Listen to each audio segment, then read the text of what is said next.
係3分鐘嘅筆記系列 Block Math Problem 力學裏面典型嘅質量方塊問題。上一個例子我哋講過兩個方塊嘅問題，今個例子講1992年 A-Level Paper 1嘅第一題3個方塊嘅問題。A、B、C 係3個質量嘅方塊 ，A 嘅質量 m、B 嘅質量 2m、C 嘅質量 2m。F 係一個靜力推緊呢3個方塊向右手邊以一個均衡嘅加速率移動，3個方塊嘅加速率都係 A 嘅，留意啦。呢一個係一個冇摩擦力嘅平面。想問一問，喺運動嘅過程裏面，作用喺 B 身上嘅 resultant force 靜力。好啦，我哋分析一下個 case。而家咧 F 咧就推呢3個方塊向右手邊，加速率係 A。A 咧就有一個作用力作用喺 B 身上嘅叫 R1 啦，令到 B、C 呢兩個方塊向右手邊以 A 嘅加速率加速。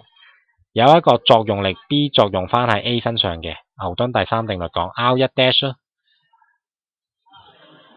B 第二個情況係推緊個 C， 我哋叫 R2， 令到 C 向右手邊 A 嘅加速率加速。相同地有 R2 dash。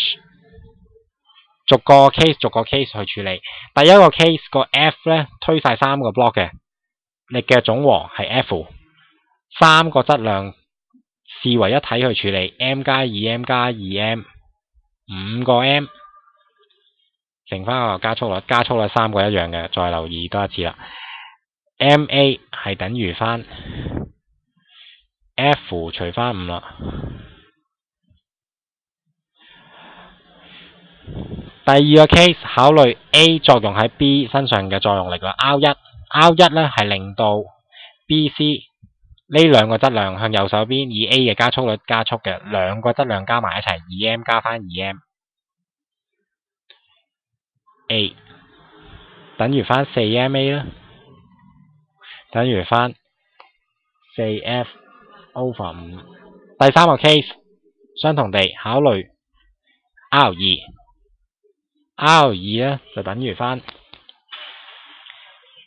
令到 C 以 A 嘅加速率移動 ，C 嘅質量即係淨係需要 2ma 等於翻 2F over 5。計作用喺 B 身上嘅靜力，我哋要知道 R1 要減翻 C 作用喺 B 身上嘅力 R2 dash， 即係第二個答案減第三個答案 4F over 5減翻 2F over 5，答案係 2F over 5。答案 C。其實喺呢度講到，希望大家明白，多謝大家收睇。